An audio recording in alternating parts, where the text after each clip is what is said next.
Abra a sua Bíblia comigo no Evangelho de João, no capítulo 3, a começar no versículo 16. Você conhece muito bem o versículo 16, mas nós vamos ler até o versículo 21.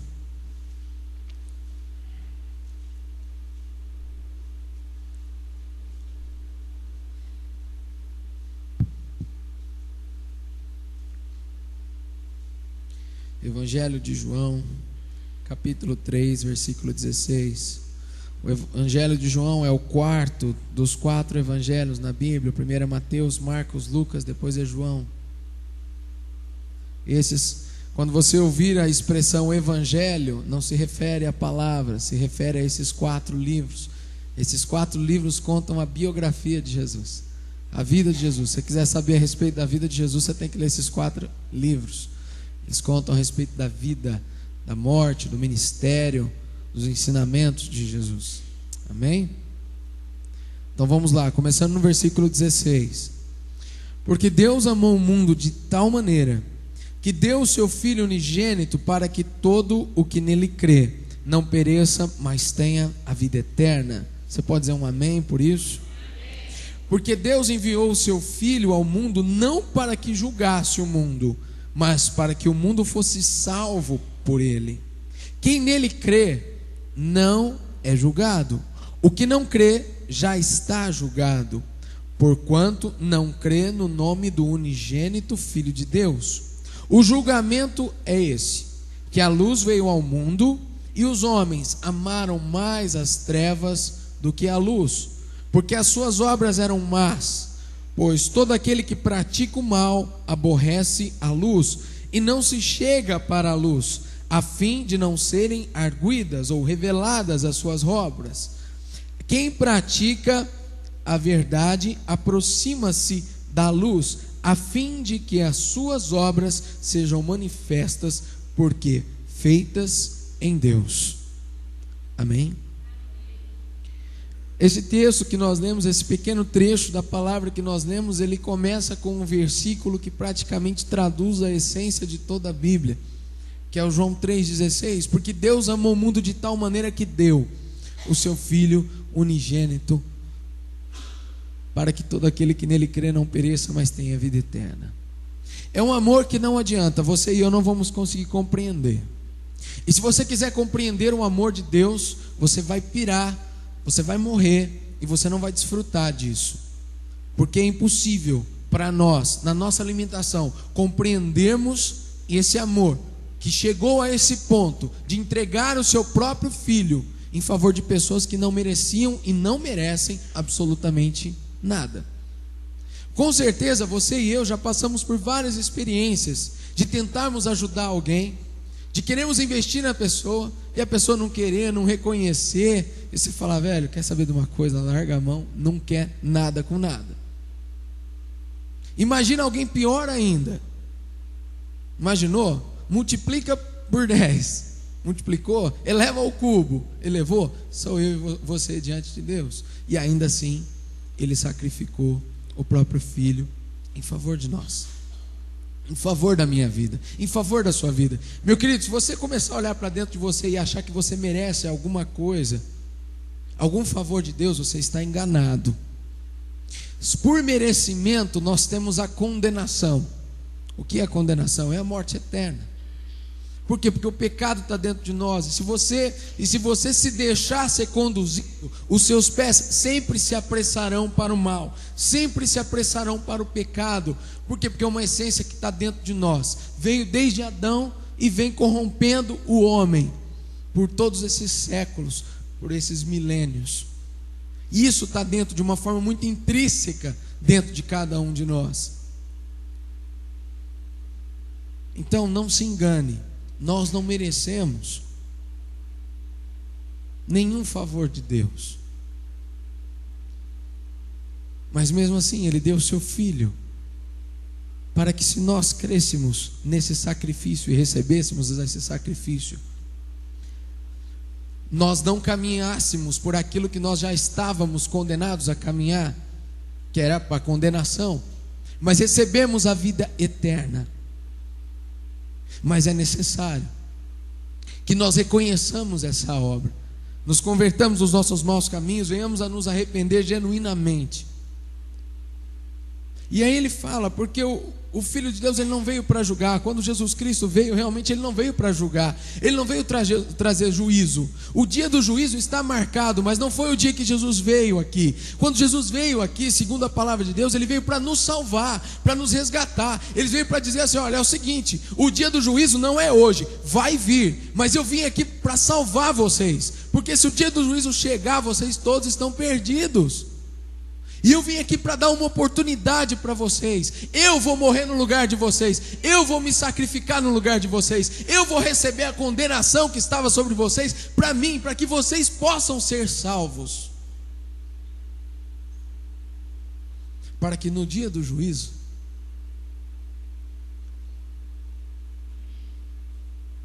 o sangue de Jesus seja o suficiente para nos salvar. Porque se você depender do seu sangue, já era. E esse já era é um já era eternamente. Não é um já era com uma segunda chance. É como a condenação que Caim recebeu. Desculpa, meu celular está ligado. Eu não sei quem está ligando, mas eu vou desligá-lo. Perdão, igreja.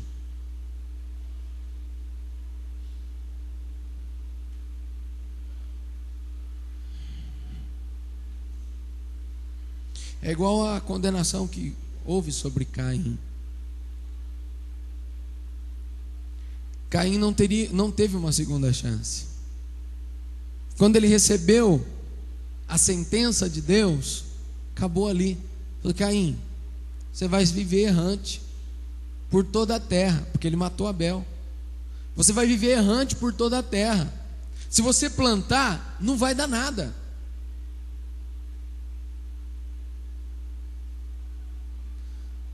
E aí ele começa a refletir naquela condenação, naquela sentença de Deus para a vida dele. Ele fala: mas Senhor, esse pecado, essa punição, ela é grande demais para mim. E outra, se eu encontrar qualquer um, vão querer me matar. Ele falou: não, eu vou colocar sobre você uma marca, porque se alguém te matar, vai receber uma sentença bem pior do que a sua. E ele viveu o resto da sua vida errante. E olha que naquele tempo o povo vivia quase 1000 anos. Errante, caminhando, perambulando. Se ele fizesse qualquer coisa, não prosperaria. Uma sentença que não teve volta. Meu querido, e quando Jesus vem para querer te salvar e para querer me salvar, Ele está fazendo isso por quê? Porque Ele sabe que se no dia do juízo a tua sentença não for de salvação, não vai ter volta, não vai ter segunda chance, não vai ter situação apropriada para arrependimento. O arrependimento é hoje, o arrependimento é agora, o arrependimento é nesse momento. E Jesus Cristo veio justamente para isso. Ele veio dessa forma. Eu vim aqui, gente, para salvar vocês. A condenação de vocês eu vou levar sobre mim, para que vocês tenham oportunidade. E lógico, quem não crê, quem crê será salvo, quem não crê já está condenado, já recebe o juízo, já recebe a sentença. E qual é a sentença? Qual é o julgamento? No versículo 19 fala: o julgamento é esse, que a luz veio ao mundo, e os homens amaram mais as trevas do que a luz, porque as suas obras eram más. A única forma de Jesus Cristo não ser o Senhor da sua vida é se você amar mais as trevas, se o teu coração der preferência para as trevas. Eu trabalho em banco, eu sou caixa, mas eu não trabalho atendendo o público. Eu sou um caixa que trabalha processando malotes de pessoa jurídica, lá no fundo, mas eu sou um caixa. Mas ali no caixa do banco, no banco que você vai, quando você vai pegar uma senha, tem lá a senha normal e a senha preferencial. Beleza? Para o banco, o que é cliente preferencial? Idosos, gestantes, lactantes, deficientes físicos. São esses. Esses públicos, eles podem apertar a senha preferencial e eles serão atendidos antes dos demais. Então vamos imaginar que você, dentro de você, tem uma senha preferencial. E aí você tem dois clientes, a luz e as trevas. E aí você põe lá, não, dá preferência para as trevas. Todas as trevas que chegavam vão ser atendidas primeiro. A luz deixa para depois.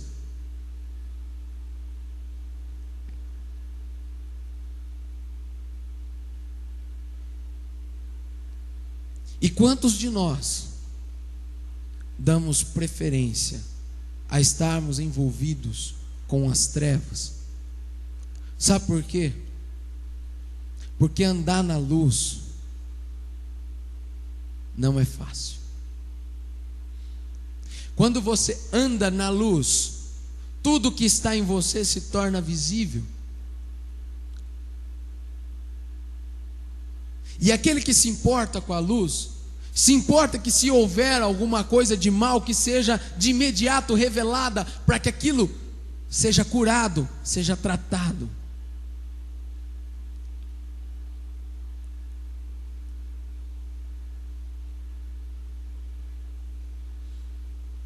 Olha, meu querido, ninguém em sã consciência prefere as trevas. Imagina que você tem um caminho para trilhar, você está caminhando com a sua família pela cidade.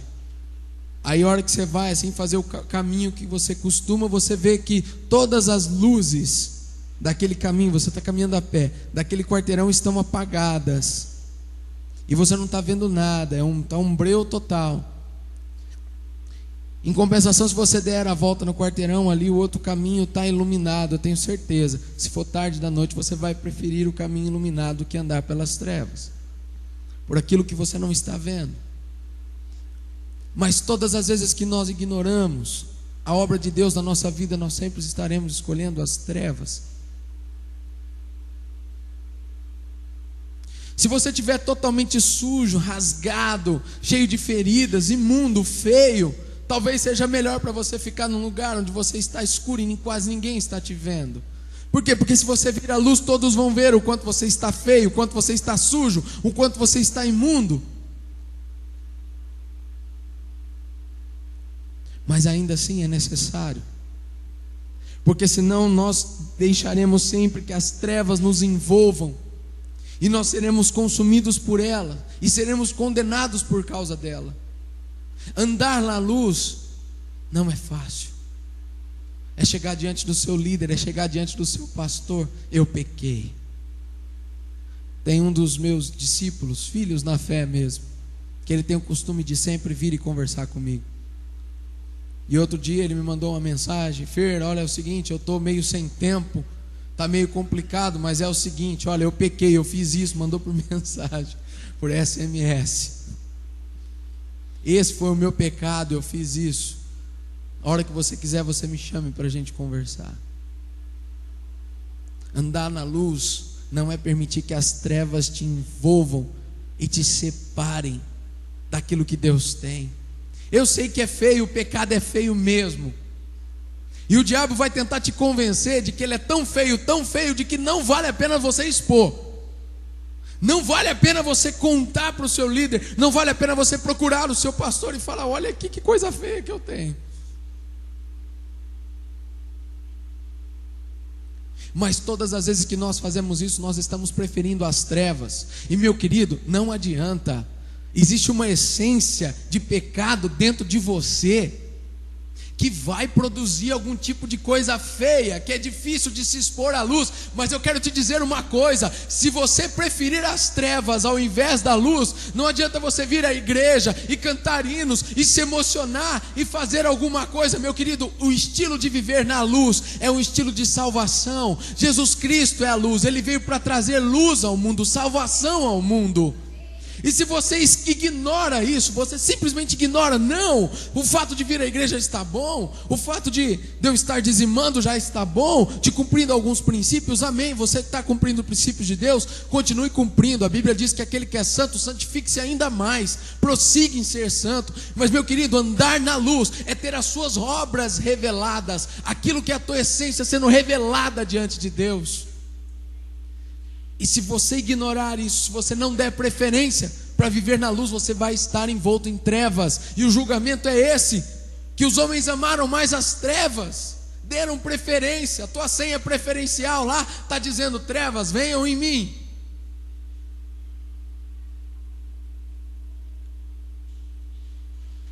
Sabe, na parábola das 10 virgens, quando Jesus Cristo volta, o noivo volta, ele volta exatamente à meia-noite. E meia-noite é o período onde há mais trevas. A meia-noite é o ponto ápice da negridão. A partir da meia-noite, 1, 2, 3, a terra já começa a girar e já começa a ficar mais favorável ao sol do que à lua. E a quantidade de luz vai aumentando. Mas na meia-noite exatamente é o ponto ápice das trevas. E justamente o noivo volta à meia-noite. Ele vem à meia-noite. Existem 10 virgens que representam a igreja esperando aquele noivo. E 5 daquelas virgens têm azeites, sabe aonde? Nas suas lâmpadas. Aquelas lâmpadas, sabe o que significa? A lâmpada era combustível, elas colocavam fogo nas lâmpadas e iam. E era um breu. E aquela lâmpada servia, sabe para quê? Para iluminar a pessoa, para saber. Tipo assim, eu estou numa treva total, convidei todo mundo, está sem luz aqui. Aí eu vou, cadê? Quem é você? A Denise vai falar: sou eu. Eu quem? A Denise. Mas não estou te vendo aqui, minha lâmpada. Ah, Denise, entra aí. É você mesmo. O pastor, o que é o Williams? Mas peraí, a voz, tá, mas cadê? Não, aqui, pastor. Estou te vendo, Williams, beleza. Essas virgens, elas não tinham azeite nas suas lâmpadas, elas não foram reconhecidas pelo noivo. Não tinha luz. Acabou o azeite.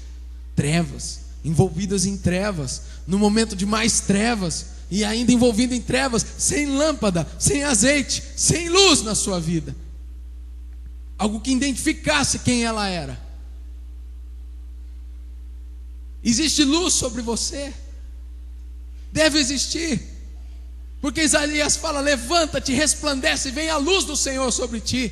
A luz de Deus, não as trevas desse mundo que tentam te envolver. E meu querido, nós não podemos ter parte nisso, nós não podemos nos compactuar com isso, nós não podemos nos render a isso. Por maiores que sejam as nossas chagas, por mais mal cheirosas que sejam as nossas feridas, nós precisamos expor a nossa vida à luz e permitir que através da luz isso tudo seja curado. Do contrário, nós estaremos dando preferência às trevas, e se nós dermos preferência às trevas, nós seremos condenados.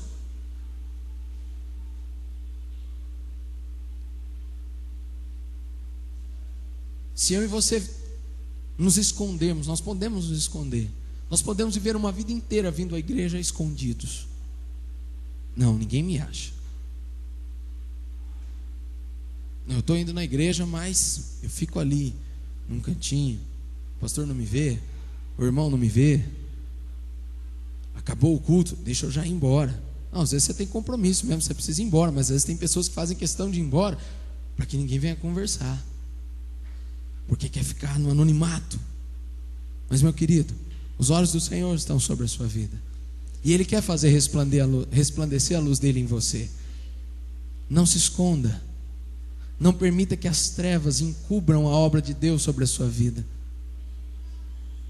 E não importa a sua idade, não importa a sua posição social.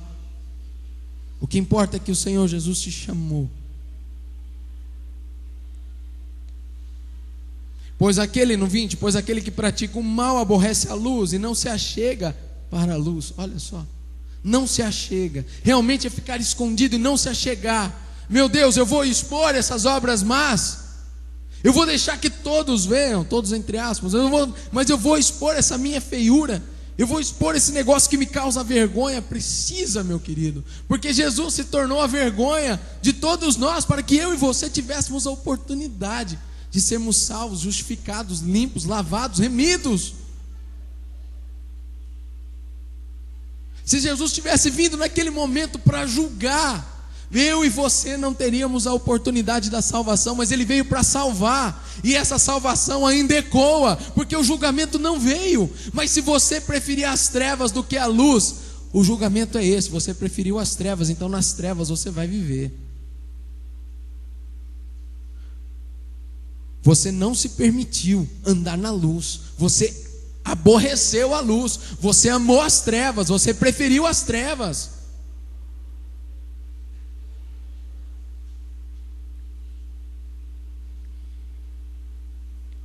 Quem pratica, no 21, quem pratica a verdade aproxima-se da luz, a fim de que suas obras sejam manifestas, porque feitas em Deus. Quem pratica a verdade não é saber a verdade. Eu venho aqui na igreja, eu sei o que é bom, o que não é, eu sei o que é certo, o que é errado, eu sei isso, eu sei aquilo. Não basta saber, tem que praticar, tem que viver. Isso tem que estar dentro de você, tem que estar dentro de mim. Senão as trevas vão te dominar. Senão você, que é para ter a luz do Senhor sobre você, vai se apagar, vai se esconder, vai se retirar.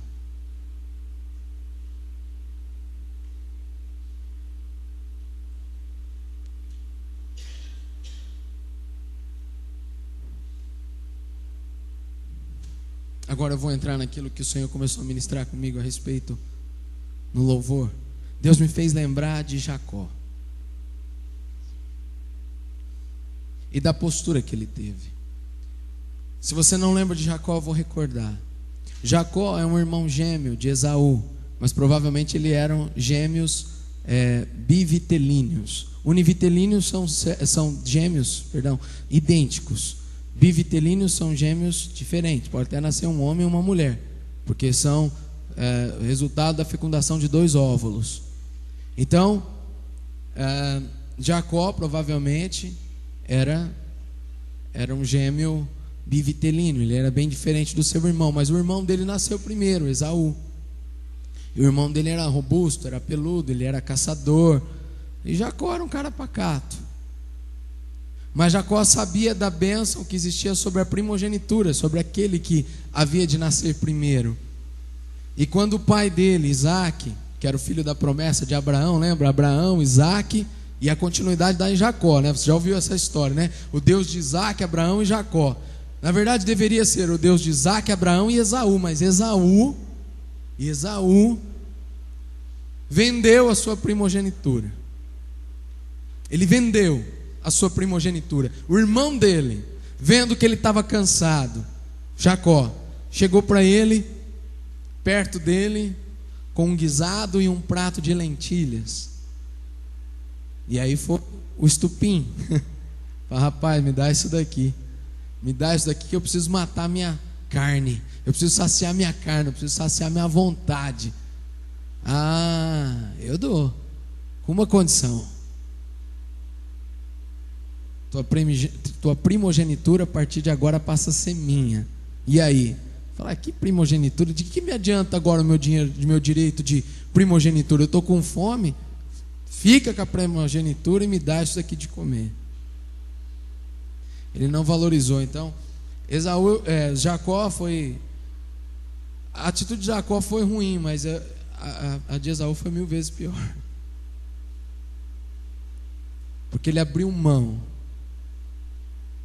daquilo que Deus tinha para ele, para satisfazer uma necessidade carnal. E quantos crentes abrem mão daquilo que Deus tem por causa do pecado, para satisfazer uma vontade carnal? Mas enfim, isso carregou. Jacó recebeu, se passou por Esaú, recebeu a bênção de Isaac, que Isaac já estava cego, não conseguia ver, porque senão falar: mas Isaac ia ver que era o outro. Não, ele estava cego, ele não enxergava direito, ele não viu, mas ele abençoou Jacó. E Jacó carregou isso durante muitos anos de sua vida, até que chegou um momento em que Jacó tem um encontro face a face com Deus. E nesse encontro, Jacó, ele chega a lutar com um anjo. Por quê? Porque ele sabia qual era a essência que estava dentro dele, uma essência de enganador que estava dentro dele, uma essência da qual ele queria lutar contra, e ele verdadeiramente lutou. E a partir daquele momento, o nome dele foi mudado de Jacó para Israel. De enganador, usurpador, para príncipe de Deus, escolhido de Deus. Israel.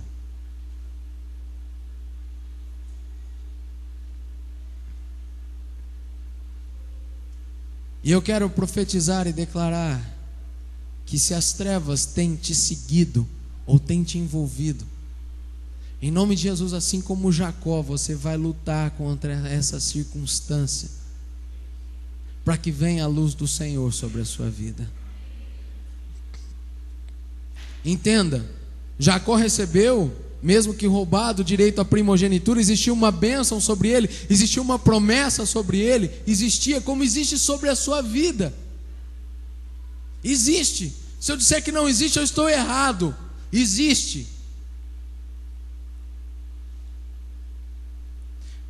Mas aquilo, a essência, aquilo que estava dentro dele, ele não queria para a vida dele. E ele lutou para que isso fosse tirado. E ele verdadeiramente lutou com o anjo. Ele não soltava o anjo. Ele não soltava de jeito nenhum, grudava e grudou com todas as suas forças, com certeza, porque o anjo precisou de ferir ele para que soltasse. O anjo não conseguiu se desvencilhar dele, teve que ferir Jacó. Feriu para que Jacó pudesse soltá-lo. Acho que foi, Evandro, acho que foi, Jacó foi o primeiro lutador de jiu-jitsu da história. Grudou no cara, mas grudou, não te solto, não te largo. Existem trevas na minha vida, eu preciso dessa luz. Existem trevas na minha vida, eu não quero conviver com isso. Eu não quero conviver com isso. Eu preciso ter a minha vida mudada, eu preciso ter a minha história mudada. Existe uma bênção sobre mim, mas eu quero andar na luz. E o anjo tocou. O que você vai escolher, meu querido? As trevas, continuar vivendo nas trevas, envolto em trevas? Não, ninguém precisa saber. Minha vida não pode ser exposta. Meus pecados são os meus pecados, eu me viro com Deus. Você pode escolher andar nas trevas, mas existe um julgamento para quem anda nas trevas. E esse julgamento só é um: condenação. Não, mas eu vou na igreja, você não está entendendo. Eu vou na igreja, eu dizimo, eu participo da célula. Meu querido, você pode fazer um monte de coisa, mas se o teu estilo de vida for trevas, é nas trevas que você vai ficar a eternidade. Não, mas eu faço tanta coisa, meu querido. Entenda, não sou eu que estou dizendo, é a Bíblia. Se você amar mais as trevas, é nas trevas que você vai permanecer. E se você pratica as trevas, vive nas trevas, você aborrece a luz. E quem é a luz? É Jesus.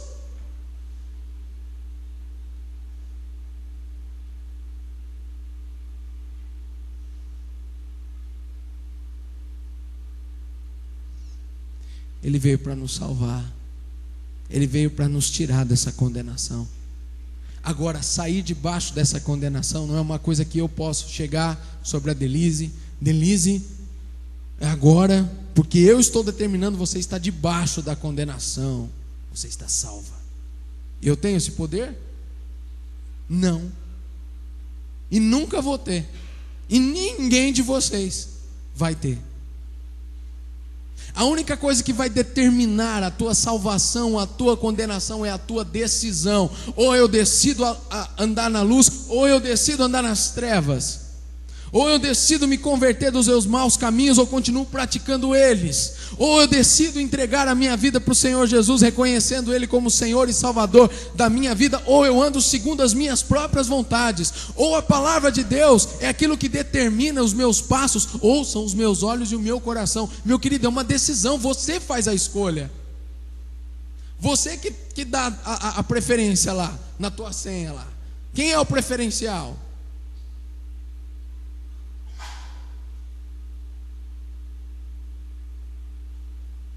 Agora você que quer dar preferência a Jesus Cristo de Nazaré, você que quer dar preferência à luz,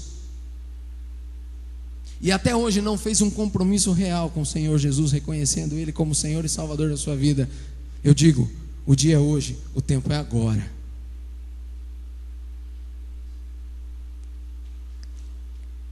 Você que mesmo estando na igreja, tem se permitido ser envolto em trevas e ser consumido por essas trevas e aborrecido a luz, o tempo de você se converter dos seus maus caminhos é hoje, é agora.